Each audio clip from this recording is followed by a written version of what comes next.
think I got a big one finally. Yep, that's a big one.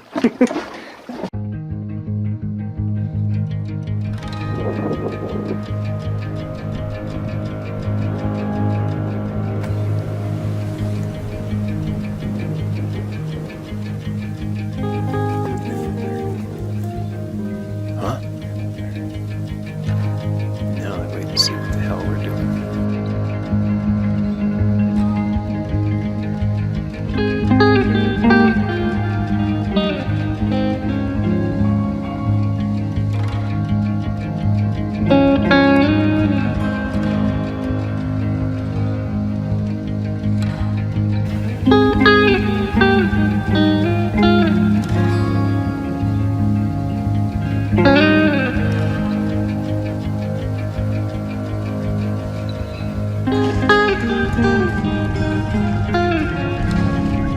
Slide right up.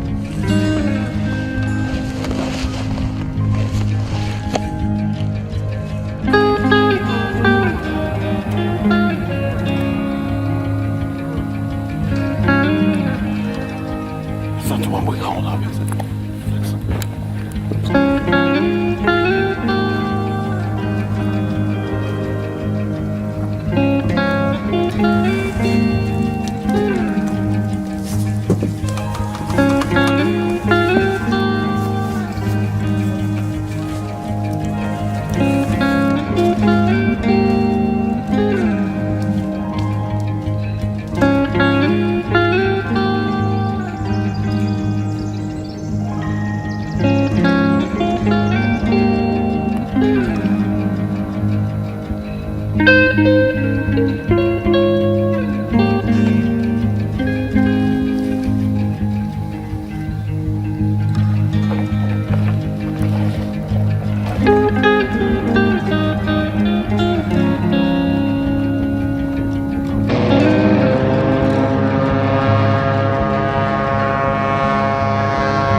That'd take a while.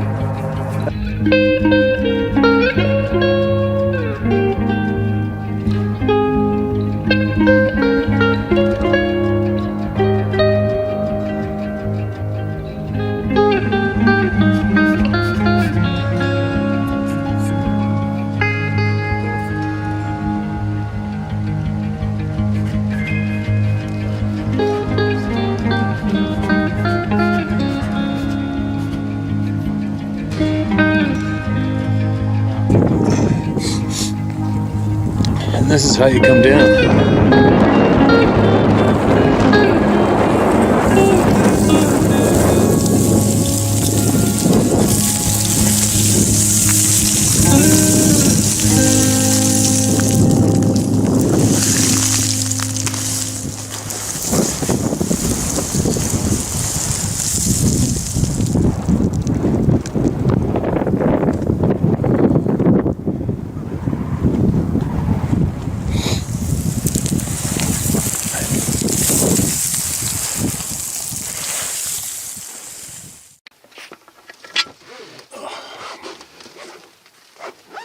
Well, I don't know what's going on with the internet.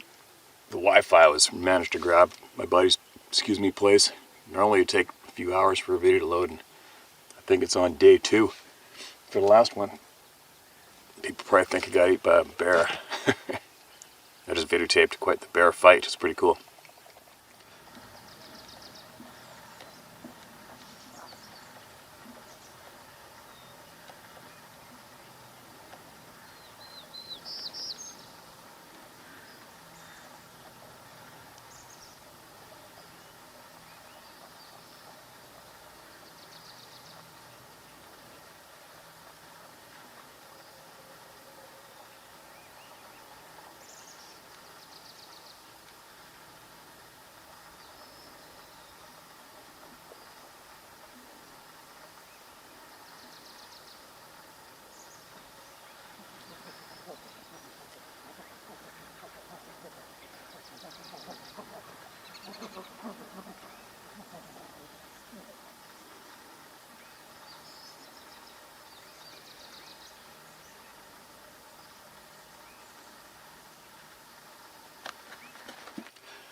bet you I've seen probably, I don't know, 30 or 40 bears. Seen 2 that I'd harvest. Last evening, right at the very last night, I finally ran into this big one here that was on the camera. And he actually was rowing in. And I caught him just around the corner looking at me about 40 yards. He looked at me and he gave me a big huff and a growl and came towards me a couple jumps. I couldn't believe it. And then he turned around and took off in a huff into the timber. So I never got a crack at him, but I saw another one down here, pretty big one. I thought in the distance because it was bigger than the smaller one it was chasing and fighting with. And I rode the boat right up to him, but not the right one. Sometimes when you are selective hunting, it's you go home and nothing. Fairly often. That's quite the branch quite the tree break I found the other day, huh? It's a big tree, man. Fresh. It's a fresh break. Anyway, let's hear some voices while I'm sitting here waiting, watching this basin. This is titled Some Facts Regarding Hairy Man from Australia Aboriginal, First Nations Elder.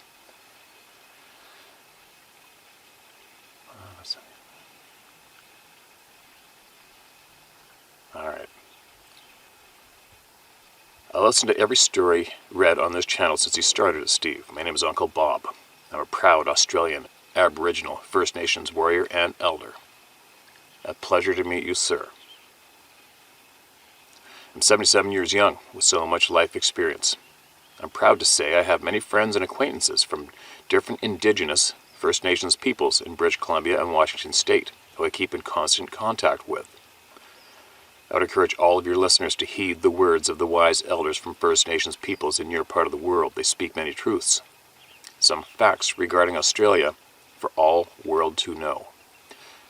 Australian Aboriginal peoples are the oldest continually living people culture on planet Earth. We have continually been in Australia for around 100,000 years plus, right through until today. We are the traditional custodians of Australia. Our peoples did live through the last ice age, which was approximately 20,000 years ago, by adapting to environmental conditions. Our people lived/cohabitated our country with the megafauna that died out approximately 45,000 years ago. Some of that megafauna that they coexisted with through those times were very big lizards, big wombats, very large saltwater crocodiles, and big red kangaroos. When white men invaded and settled Australia in 1788, there were 250 plus Aboriginal nations of people that inhabited the Australian continent. Australian Aboriginal peoples have similar but not the same belief systems to many other First Nations peoples in other countries in the world. First Nation peoples throughout Canada, USA have been around, living in their nations for approximately 15,000 years. Australian Aboriginal peoples in Australia tell stories of the hairy man, Sasquatch, or Sabe, throughout their histories, passed down through song lines. Hairy man peoples are real. We have many different names for them. These names differ from nation to nation. Our stories talk about the small hairy men and the large hairy men.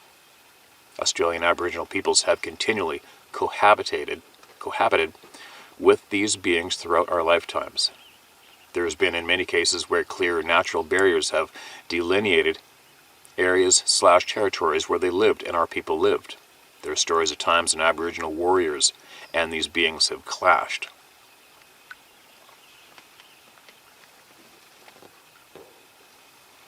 It's looking for the bears. Australian Aboriginal peoples do not, as a rule, tell stories to non-Aboriginal peoples about their knowledge of these beings due to our lowers.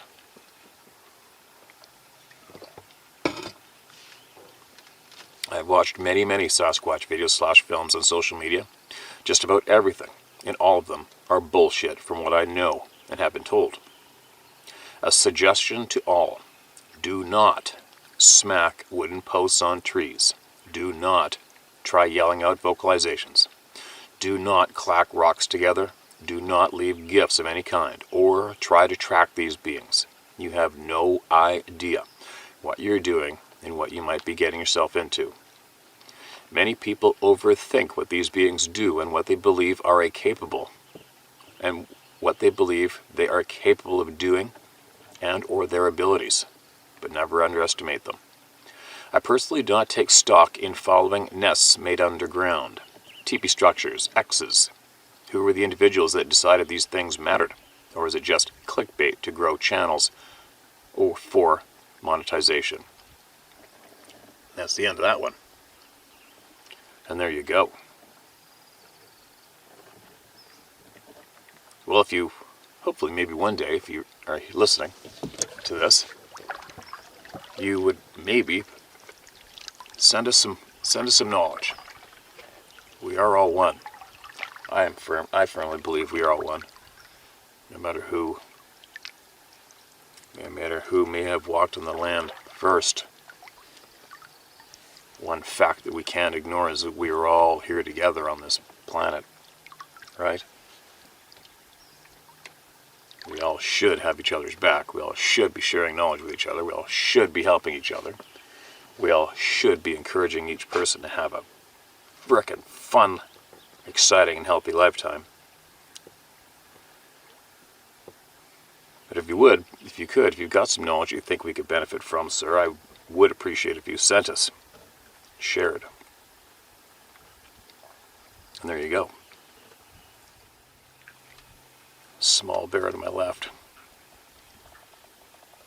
Coming this way. You probably hear my voice and get scared and take off. It's titled, It Walked Right Up Behind Me. Hey Steve, your new shop reminds me of growing up in Alaska in a hunting family. All of our protein came from nature. My father and his brothers were all avid hunters/fishermen. In fact, my uncle, Ken Oldham, was an outfitter/bush pilot/hunting lodge owner. Our homes were filled with bear rugs on the floor, on the walls. My point is, I know without a doubt what a bear looks like. My dad passed in a car accident, and my mom moved us around a lot. We landed in Longview, Washington in 1968. I was almost 11 years old, and it was late May, only 1.5 weeks of school left, and the last week was filled with a 5-day camping trip to an old logging camp sitting on a river. I was so excited, as I had never stayed in a cabin before, only tents. There was a main lodge kitchen building surrounded by cabins. Each cabin held around 10 on-cots with one adult per cabin. He's still coming. The cabin and lodge sit up above grades, so you would need a stepladder to look in a window from the outside. The first night was quiet in our cabin.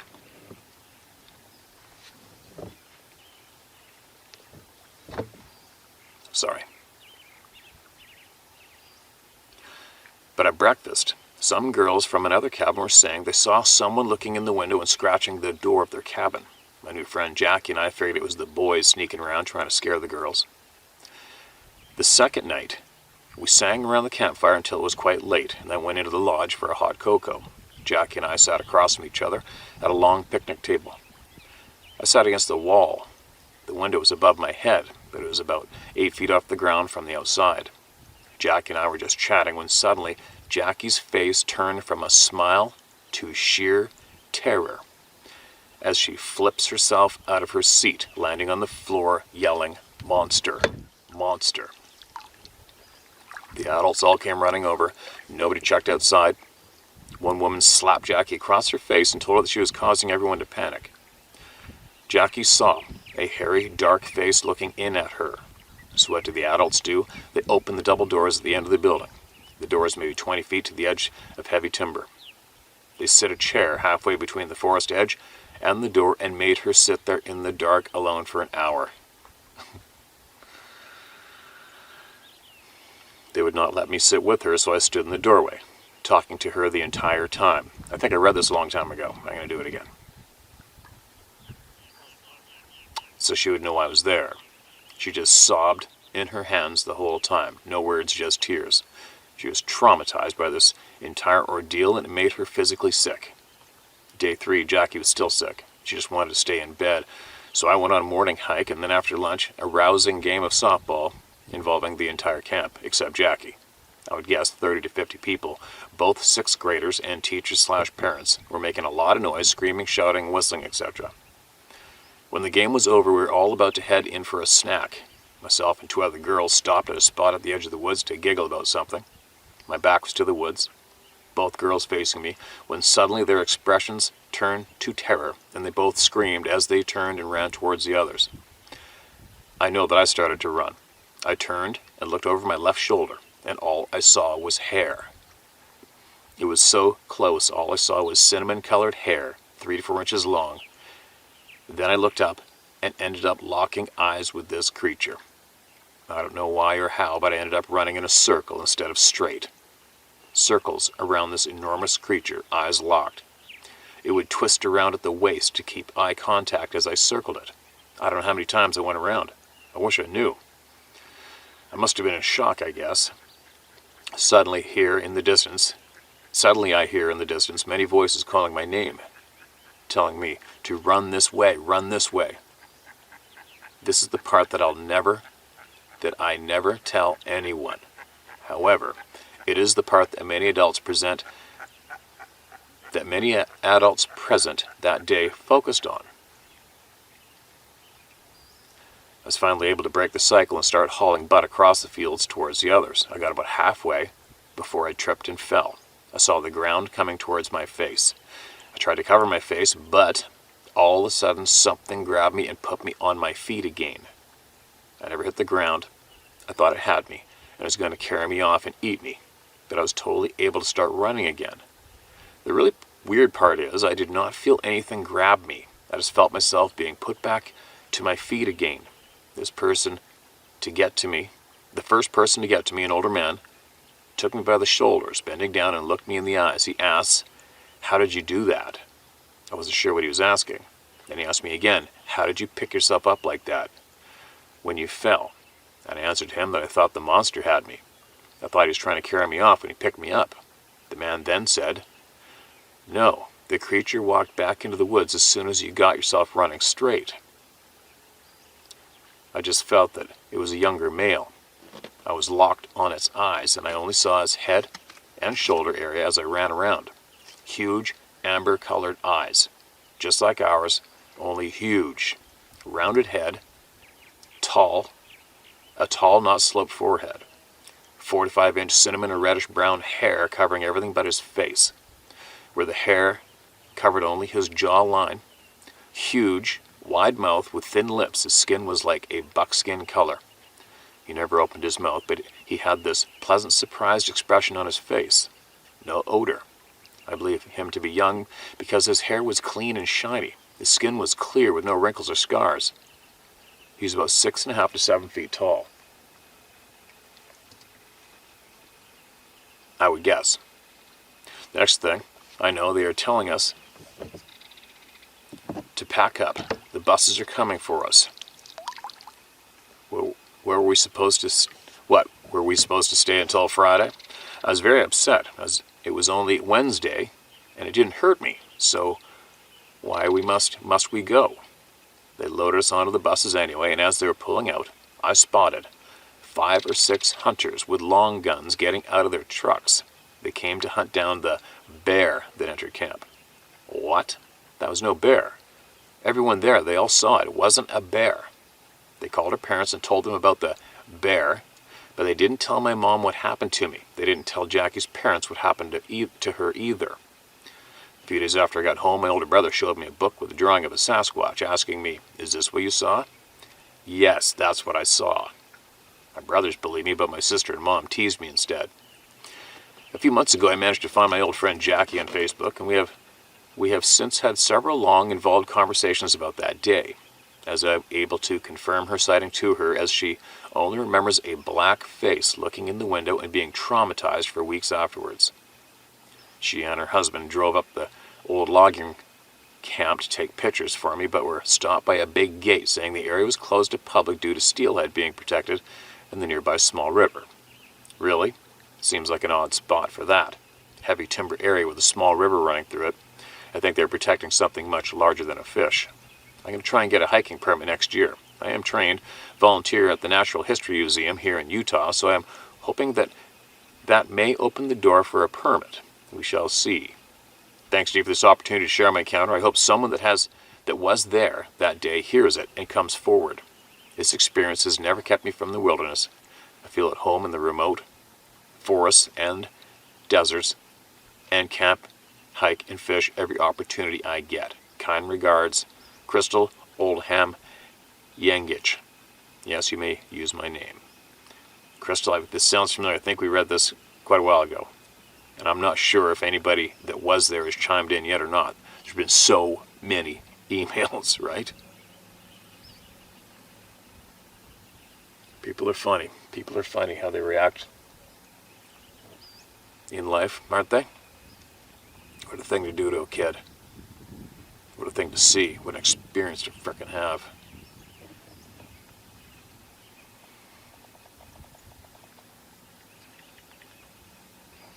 Who else?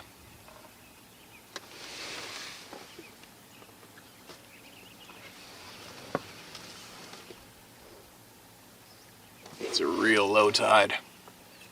Lots of bears come down and get all the goodies off the beach and dig up clams and stuff and little crabs under rocks and stuff. But holy cow, did they ever come out at last light? I didn't get to bed till 11:30 by the time I got back last night. They were all over the place at last light. I don't know why they're not out right now, but there's a few.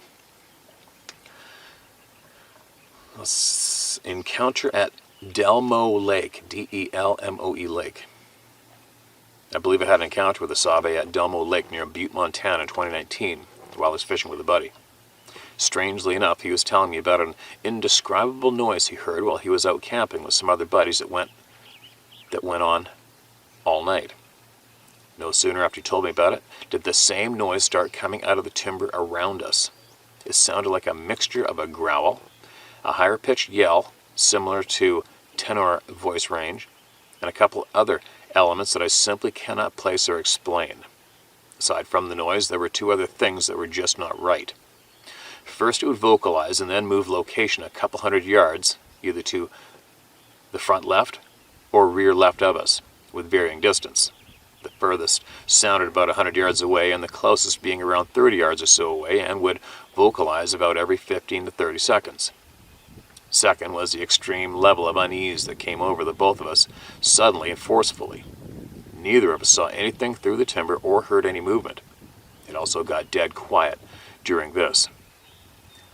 After about half an hour of this thing making noise, my buddy and I decided that it was a little bit past time to go. We packed up what we thought was everything and wasted no time getting back to my rig. Unfortunately, when we got there, I realized that my brilliance had forgotten to grab my tackle box and went to retrieve it alone. I had just got back to the shoreline when this overwhelming sense of get the F out of here hit me like a truck. Needless to say, I hightailed it out of there and haven't gone back to that particular corner of the lake since.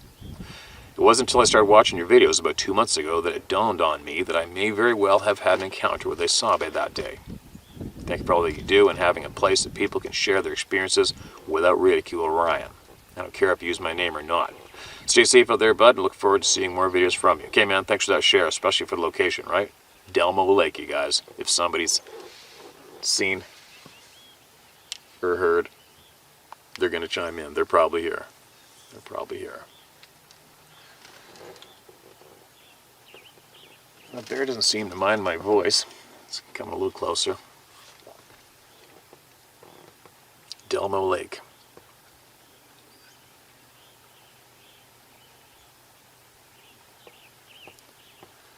Alright, here's another one titled Evicted from the Woods. My worst nightmare.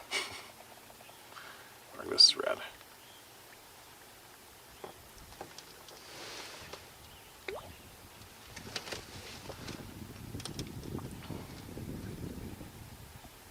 When I just heard Jeremiah's story in Missouri, I knew I had to share mine. So many similarities. Unsolicited guess. My first encounter was about 34 years ago. I'm 53 now, but I was 20 at the time. Me and one of my close hunting and fishing buddies decided to do a night fish for big bass at a very remote pond in northern Pennsylvania. We got there about 2 hours before dark on a beautiful, clear, warm evening in late June. We had the whole place to ourselves all evening, almost. After we had taken the boat out of the back of my truck and placed it at the water's edge, we set up a propane lantern on a picnic table and heated up some beef stew my buddy had made earlier. We just ate and joked around for hours with a radio turned down low, sitting in the glow of the lantern beside the pond. The sun's beaming in my face right now, you guys, and ricocheting off that metal seat in front of me. About midnight, I wandered over to the boat in the darkness just to make sure it was ready to go. I stood by the boat for a moment, looking up at the beauty of the starlit sky. I've been coming up here my whole life at that time because I loved the pristine wilderness, listening to all the night creatures playing their music and gazing at the stars. Knowing you're 40 miles from civilization just added to that experience. Though all the sounds of the forest, my peace was slowly interrupted by a sound that didn't fit in. As I began to focus on the intrusive sound, I started to get a chill up my spine. I was young at the time, however, I grew up next to the forest and spent all my free time playing, hunting, and camping, etc. in the woods, and especially loved being there at night, so I had no fear of the dark, nor did my buddy. I realized that what I was hearing was the sound of very big rocks hitting the pond in deep water. I fished there for years and knew where all the deep points were in the pond. Where I was hearing the splashes were toward the center of the pond. I quickly called my buddy over and said, "Listen." After about 3 splashes, he turned toward me and just mumbled, "What could do that?" Those splashes are like 40 yards from the bank. Suddenly the splashes stopped, and we went back to the picnic table, back to the light. We speculated for a few minutes about what it could be, then laughed it off. We started making plans for how we'd locate and catch the big bass we come there to catch, and then we started hearing something moving in the woods from the direction along the bank nearest the splashes, which was about 100 yards away. We turned off the radio and realized the forest had gone dead silent. We sat still, listening for movement down along the pond where the trees were sparse and with very little ground clutter. We could now tell it was getting closer. So I grabbed my spotlight, but we couldn't see anything moving. I said maybe it's a bear that smelled the stew from earlier, or maybe it's just deer coming for a drink of water. The sounds of heavy footsteps started to spread out and multiply. I said there's more than one, whatever they are.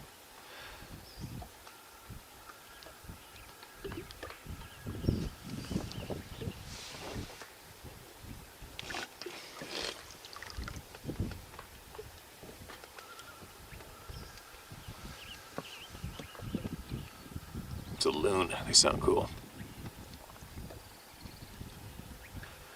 Or maybe it's just deer coming for a drink of water.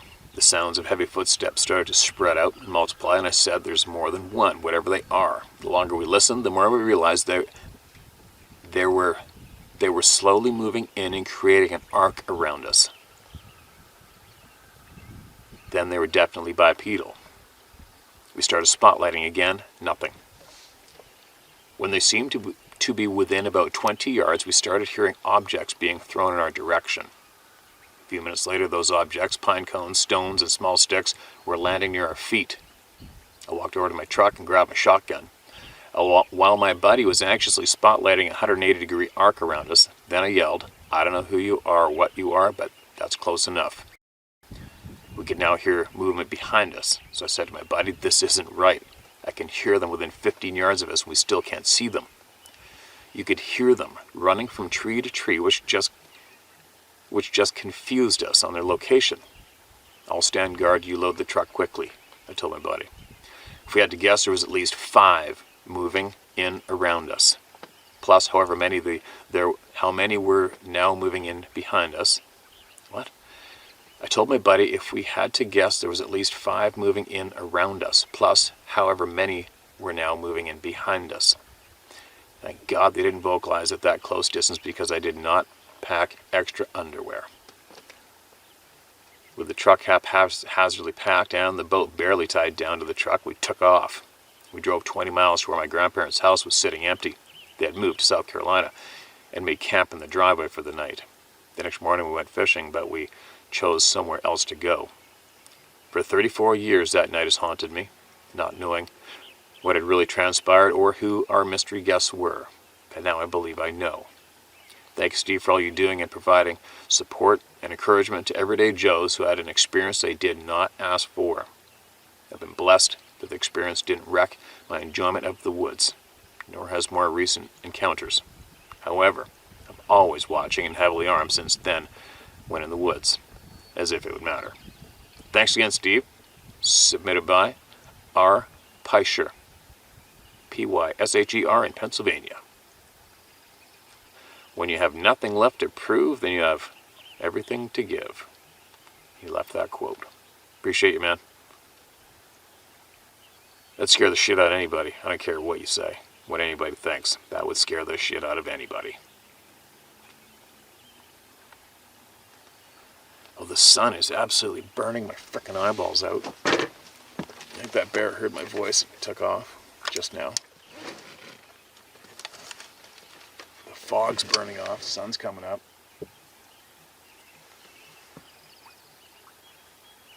I don't think much is going to go down until this evening. But I got to get home pretty quick. I've done what I set out to do. My friends, very, very dear friends of mine who have received the worst news anybody could ever imagine. And of course, it's just wrong. It's just not fair. Young family, 3 children. Anyway, very close to me, all of them. And she texted me and asked me to get her some halibut so she could have some healthy food. And one of her favorite foods before she started all the procedures that are going to go down. So this trip was dedicated to make sure that would happen. So I got lucky. I got a 60-pound halibut yesterday, and right away got a 20-pound salmon right after that. So I got it done. Maybe I'll go and catch a couple more salmon yet to make sure they got enough of that.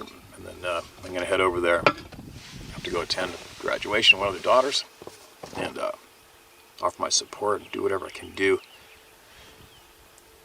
And I know they're not the first and only ones to go through this hell. It's not looking good. So anyway, that's what I'm doing. So I got the fish. Now, I think I shall carry on. Not sure what I'm going to do with the rest of the day. We'll see. I'll be back.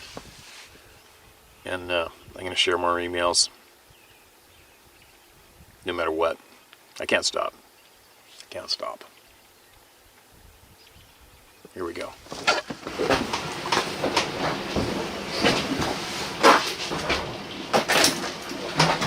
Well, to the spur of the moment decision, I decided to go halibut fishing on the road this morning. I wasn't set up. It's taking me forever. I hate that. Because you want to, as soon as you get out there, you want to throw the gear in the water, not sit around for half an hour tying leaders. Anyways, I'm ready to go. First rod in. Got a herring and a little rubber attractor on there. Favorite spot by myself.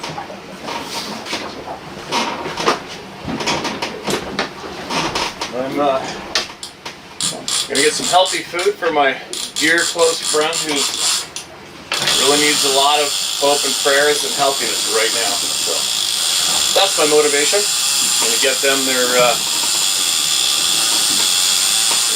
healthy food to help that healing process kick in.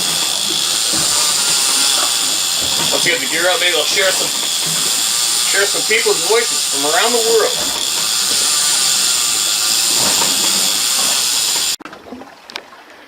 I think I got a big one finally. Yep, that's a big one. Sometimes it's easier just to leave it in the holder.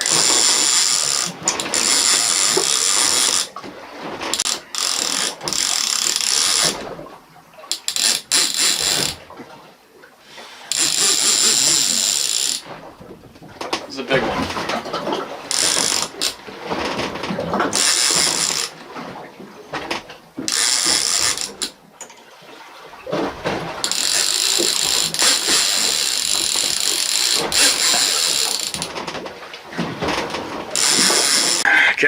the top. There he is.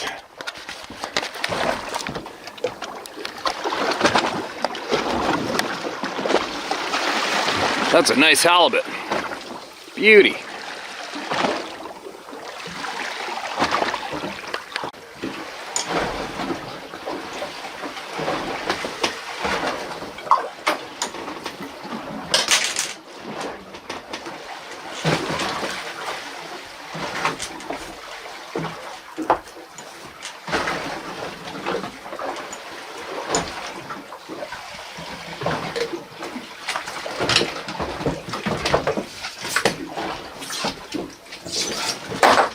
There he is.